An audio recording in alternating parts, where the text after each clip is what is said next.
আচ্ছা, বলুন তো ফলতায় হচ্ছেটা কি?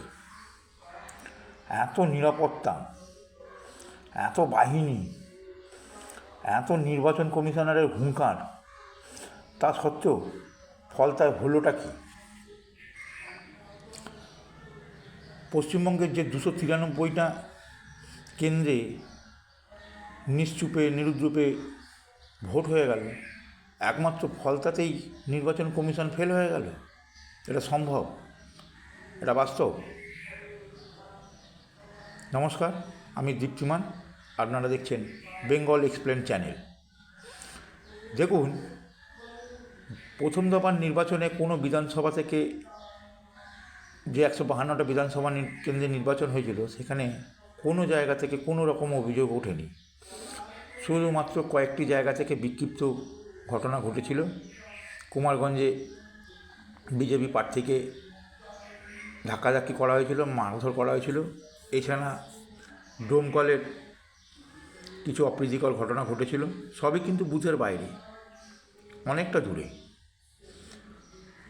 দ্বিতীয় দফার 29 তারিখের নির্বাচনে সব কিছু ঠিক সুষ্ঠুভাবেই মিটছিল, কিন্তু গণ্ডগোলটা বাঁধল ওই ডায়মন্ড হারবার কেন্দ্রের ফলতা বিধানসভা কেন্দ্রে। এই ফলতা বিধানসভা কেন্দ্রে প্রায় 60 থেকে 65% হিন্দু প্রধান, মাত্র 30 থেকে 35% মুসলিম অধ্যুষিত। তবুও ওখানে ভোট সন্ত্রাস কিন্তু আটকানো যায়নি। প্রতিটা বুথে 4টে করে 5টা করে আপনার নিরাপত্তা বাহিনী, দাবাং আইপিএস ইউপি থেকে নিয়ে এসছে এনকাউন্টার স্পেশালিস্ট অজয় পাল শর্মা, সবাইকে চোখে ধুলো দিয়ে ওই তৃণমূলের প্রার্থী জাহাঙ্গীর একটার পর একটা মেশিনে সেলোটেপ লাগিয়ে দিল, স্কেল লাগিয়ে দিল। একটা ছোট্ট ভিডিও দেখুন, তাহলে আপনারা বুঝতে পারবেন যে ভোটের দিন ঠিক কী ঘটেছিল। আমাদের 5জনকে ভোট দিতে দেয়নি, অথচ আমাদের ভোট দিতে দেয়নি, অথচ আমার ছেলে সকালে ভোট চলো চলো চলো আসো আসো সবাই আসো, চলো চলো। দেখুন এই দেখুন, আমরা বাঁচতে পারবো নি, এরা যা করছে আমরা বাঁচতে পারবো না, আর কিছু নয়।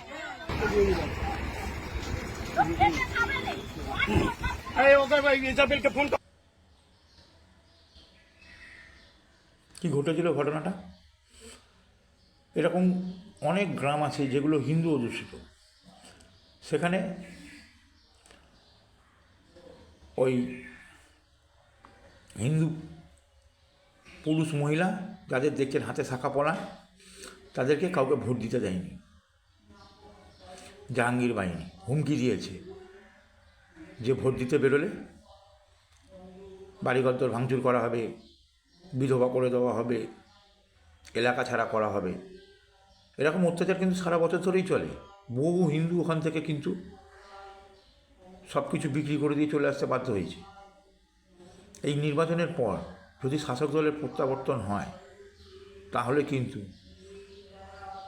অত্যাচার কোন মাত্রায় পৌঁছবে সেটা এখন থেকেই অনুমান করা যাচ্ছে।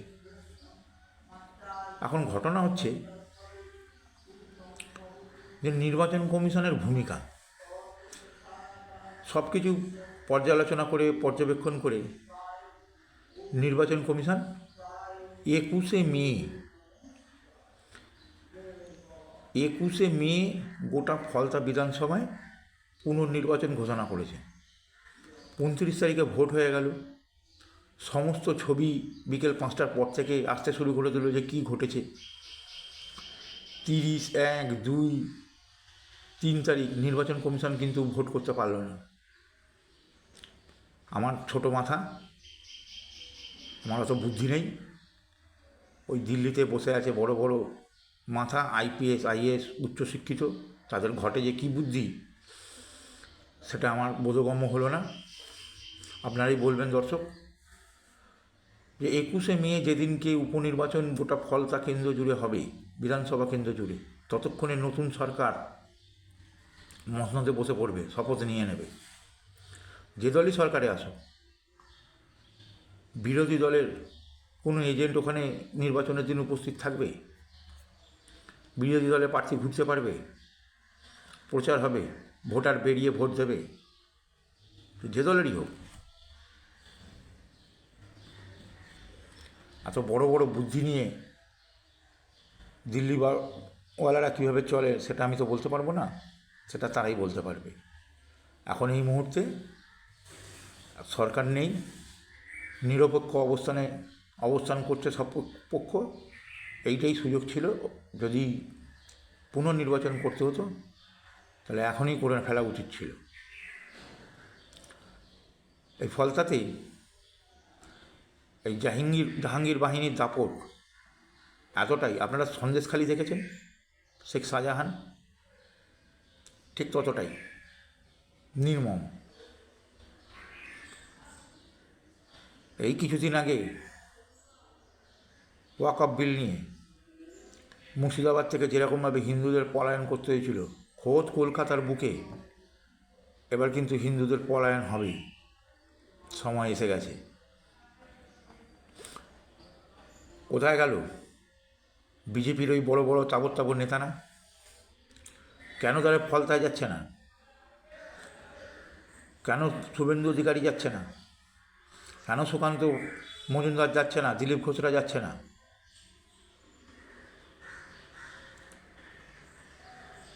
কাঠকে তো পাঠকে হিন্দু ভাই ভাই, এই হিন্দু ভাই ভাই তো হিন্দুর পাশে গিয়ে দাঁড়াচ্ছে না কেন? যদি গতকাল 4 তারিখ ভোট গণনার দিন প্রত্যাবর্তন হয়, কোনো বিজেপি কর্মী খুঁজে পাবে? কোনো হিন্দু বিজেপি করবার সাহস পাবে? কিছুই নয়। এই একটা ছোট্ট ঘটনা তারপরে ওখানে ঘটেছে, গতকাল না তার আগের দিন। দেখুন, তারপরে আমি আপনাদেরকে বলছি। শুরু করেছে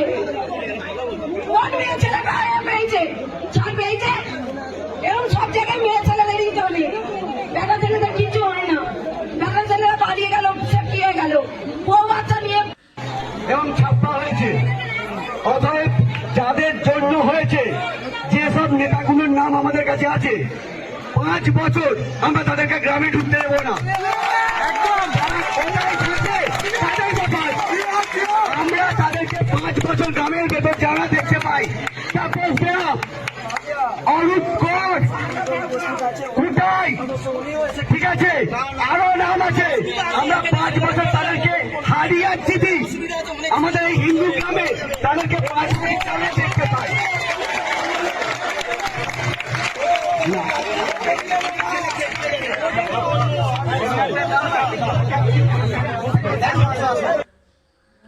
ওই সারাদিন ভোটের দিন গৃহবন্দী থাকার ফলে, ভোট দিতে না থাকার ফলে একটার পর একটা গ্রামের হিন্দু অধ্যুষিত বাসিন্দারা সব একজোট হয়েছে, তারা একতার কথা বলছে। এটা ঠিক। নিজেদেরকে বাঁচতে গেলে, নিজেদের মান সম্মান বাঁচাতে গেলে, ধর্ষণের হাত থেকে বাঁচতে গেলে, খেটে রোজগার করে করা পয়সা থেকে সম্পত্তি যা বানিয়েছে সেটা রক্ষা করতে গেলে এদের একত্রিত হতেই হবে। বড় বড় বাবুরা বড় বড় বাতলিং মারবেন, চলে যাবেন। নিজেদের রক্ষা নিজেদেরকেই করতে হবে। একজনের পাশে আরেকজনকে দাঁড়াতেই হবে। কিভাবে জাহাঙ্গীর বাহিনী একটার পর একটা বুথে ওই রকমভাবে নীরব ছাপ্পা ভোট, ফলস ভোট, রিগিং চালিয়ে গেল। বাহিনী কী করছিল? নির্বাচন কমিশনারের তো উচিত পুনর্নির্বাচন যখন ওখানে দিয়েছে তখন ওই বিধানসভা কেন্দ্রে যত presiding officer, first polling, third polling officer ছিল, যত নিরাপত্তা বাহিনী ছিল, সবাইকে সাসপেন্ড করে দেওয়া, সমস্ত পুলিশ আধিকারিককে সাসপেন্ড করে দেওয়া। হাত গুটিয়ে কেন? অনিয়ম বেনিয়ম যখন ধরা পড়েছে, যাদের দায়িত্ব ছিল সবাইকে ওপর থেকে নিচে বিএলও ফিএলও জানা ছিল সবাইকে তো সাসপেন্ড করা উচিত। নির্বাচন কমিশন ভেবেছেটা কি, ভাবছেটা কি? এইভাবে হয়? আমার ছোট মাথা, আমারও তো ঘটে বুদ্ধি নেই, আপনারাই বলবেন দর্শক। যাই হোক, আর বেশি কিছু বললাম না। আগামীকাল ভোট গণনা।